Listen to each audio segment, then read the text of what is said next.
demande le fils qu'il aime. Proverbe 3h12. Comme le vase qu'il avait fait d'argile se brisa dans la main du potier, il en refit un autre vase, selon ce qui semblait bon aux yeux du potier. Jérémie 18/4. Votre cœur sera-t-il ferme? Vos mains seront-elles fortes les jours où je traiterai avec vous? Moi, l'Éternel, je l'ai dit et je le ferai. Ézéchiel 22h14. Et je vous donnerai un cœur nouveau, et je mettrai en vous un esprit nouveau, et j'ôterai de ta chair ton cœur de pierre et je te donnerai un cœur de chair. Ézéchiel 36/26. C'est pourquoi quiconque entend ces paroles et les met en pratique, je le comparerai à un homme sage qui a bâti sa maison sur le roc. Matthieu 7h24. On ne met pas non plus du vin nouveau dans de vieilles outres. En fait, les outres sont brisées et le vin est renversé, et les outres sont ruinées. Mais le vin nouveau est versé dans des outres neuves, et l'un et l'autre se conservent ainsi. Matthieu 9h17. Mais quiconque ne l'a pas su et a fait des choses dignes de coups sera puni de peu de coups. Et à celui à qui l'on donnera beaucoup, on demandera beaucoup, et à celui à qui l'on a confié beaucoup, on demandera beaucoup plus. Luc 12h48. Simon, Simon, voici, Satan t'a demandé de te cribler comme le froment. Mais j'ai prié pour vous, afin que votre foi ne défaille pas, et toi, une fois converti, fortifie tes frères. Luc 22h31, 32. Il doit augmenter, mais je dois diminuer. Jean 3h30. En vérité, je vous le dis, à moins qu'un grain de blé ne tombe en terre et ne meure, il reste seul, mais s'il meurt, il porte beaucoup de fruits. Jean 12h24. Tout sarment en moi qui ne porte pas de fruits, il l'enlève, et purifie tout ce qui porte du fruit, afin qu'il porte davantage de fruits. Jean 15/2. Demeurez en moi, et moi en vous, de même que le sarment ne peut porter de fruits de lui-même s'il ne demeure dans la vigne, ainsi vous non plus ne le pouvez pas, à moins que vous ne demeuriez en moi. Jean 15/4. C'est pourquoi nous sommes enterrés avec lui par le baptême dans la mort, afin que, comme Christ est ressuscité des morts par la gloire du Père, ainsi nous puissions nous aussi marcher en nouveauté de vie. Romains 6/4. Vous ne livrez pas non plus vos membres au péché comme des instruments d'iniquité, mais présentez-vous à Dieu comme étant vivants d'entre les morts, et présentez-vous à Dieu comme des instruments de justice. Romains 6h13. Je vous exhorte donc, frères, par les compassions de Dieu, à offrir vos corps comme un sacrifice vivant, saint, agréable à Dieu, ce qui sera votre culte raisonnable. Et ne vous conformez pas à ce monde, mais soyez transformés par le renouvellement de votre esprit, afin de prouver quelle est cette volonté bonne, acceptable et parfaite de Dieu. Romains 12/1, 2. Aucune tentation ne vous a frappé, sauf celle qui est commune à l'homme. Mais Dieu est fidèle, il ne permettra pas que vous soyez tentés au-delà de ce que vous pouvez, mais avec la tentation il ouvrira aussi le chemin de la sortie, afin que vous puissiez la supporter. 1 Corinthiens 10h13. C'est pourquoi nous ne nous lassons pas, mais même si notre homme extérieur se corrompt, l'homme intérieur se renouvelle de jour en jour. Car notre affliction légère et momentanée produit pour nous un poids de gloire plus excessif et éternel. 2 Corinthiens 4h16, 17. Si donc quelqu'un est en Christ, il est une nouvelle création.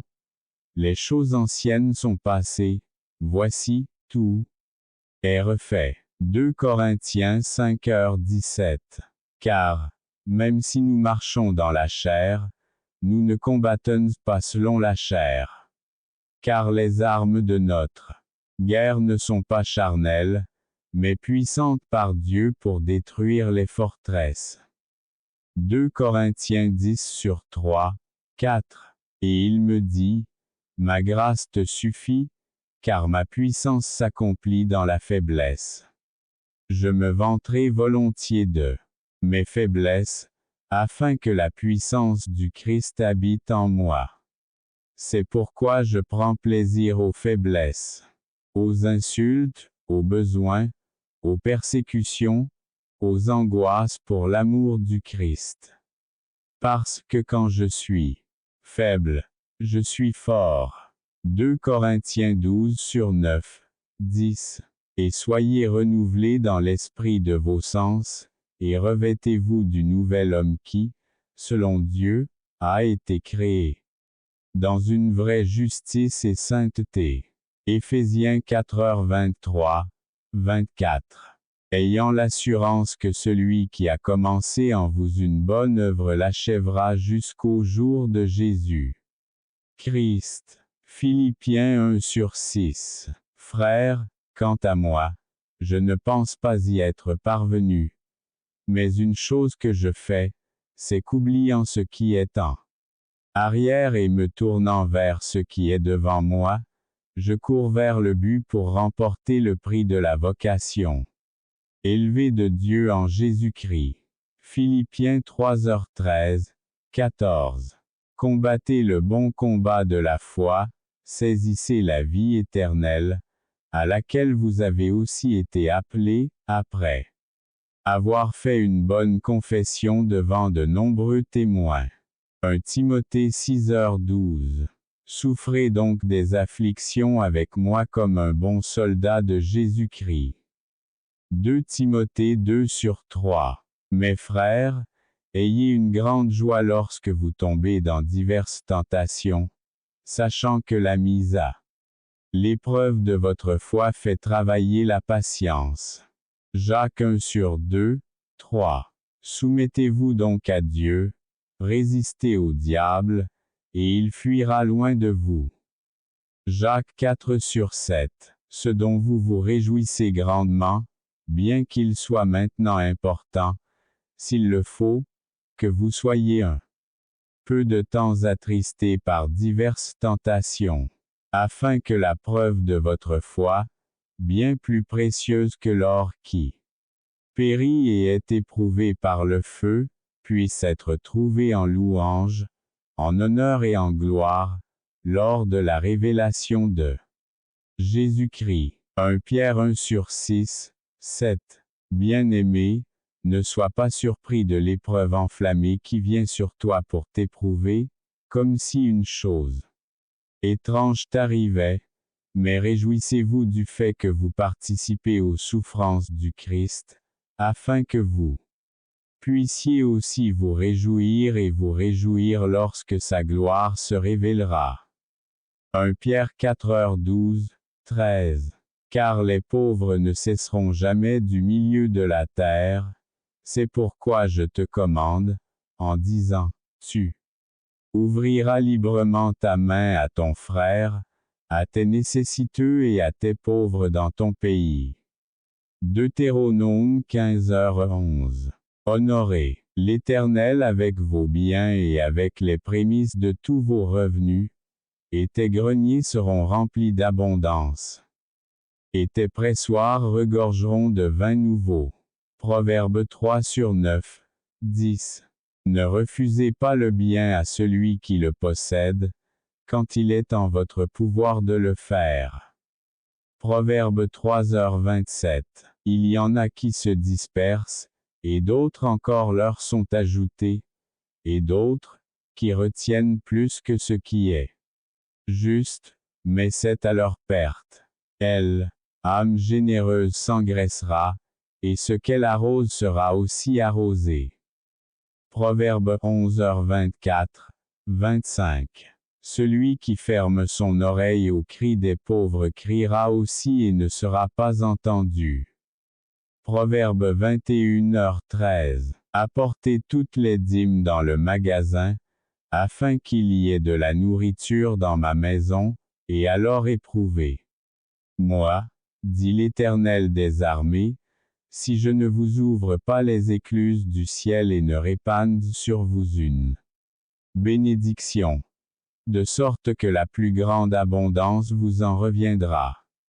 Et je réprimanderai celui qui dévore, à cause de vous, afin qu'il ne consomme pas vos fruits du sol, et la vigne dans les champs ne sera pas stérile.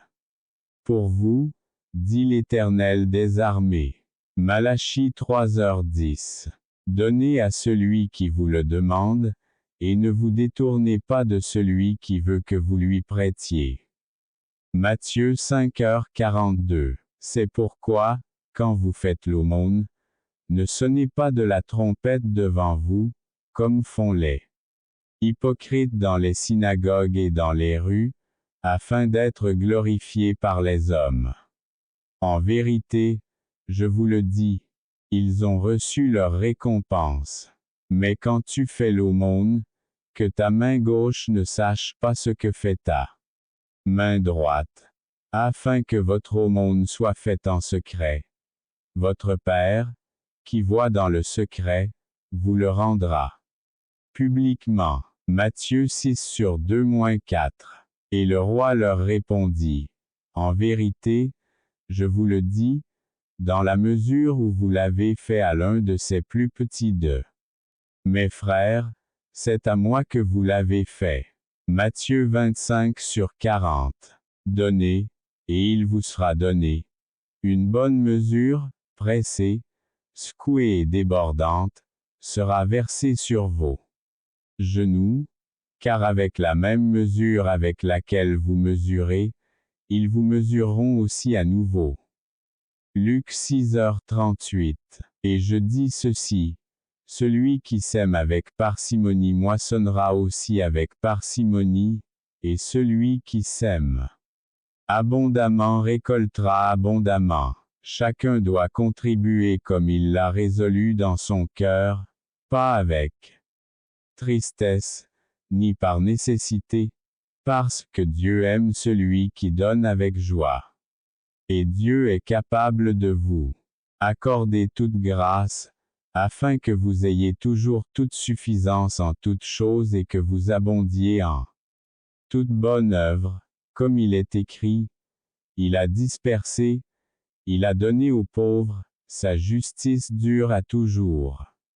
Or, celui qui donne de la semence aux semeurs et du pain à manger multipliera aussi vos semailles et augmentera les fruits de votre justice, afin que vous soyez riches de tout pour toute bonté, ce qui fait que les gens rendent grâce à Dieu pour nous. Parce que l'administration de ce service non seulement répond aux besoins des saints, mais regorge également de nombreuses grâces qui sont données à Dieu. 2 Corinthiens 9/6-12. Et si un frère ou une sœur est nu et manque de nourriture quotidienne, et que l'un de vous lui dise, va en paix, aie chaud et sois rassasié, et vous ne lui donnez pas les choses nécessaires au corps, à quoi cela servira-t-il? De même, la foi, si elle n'a pas les œuvres, est morte en elle-même. Jacques 2h15-17. Et il dit, si tu écoutes la voix de l'Éternel, ton Dieu, si tu fais ce qui est droit à ses yeux, si tu prêtes l'oreille à ses commandements et si tu observes toutes ses lois, aucune des maladies ne se produira. Je te placerai, toi, que j'ai placé sur l'Égypte, car je suis l'Éternel, qui vous guérit. Exode 15h26. Retourne et dis à Ézéchias, le chef de mon peuple. Ainsi parle l'Éternel.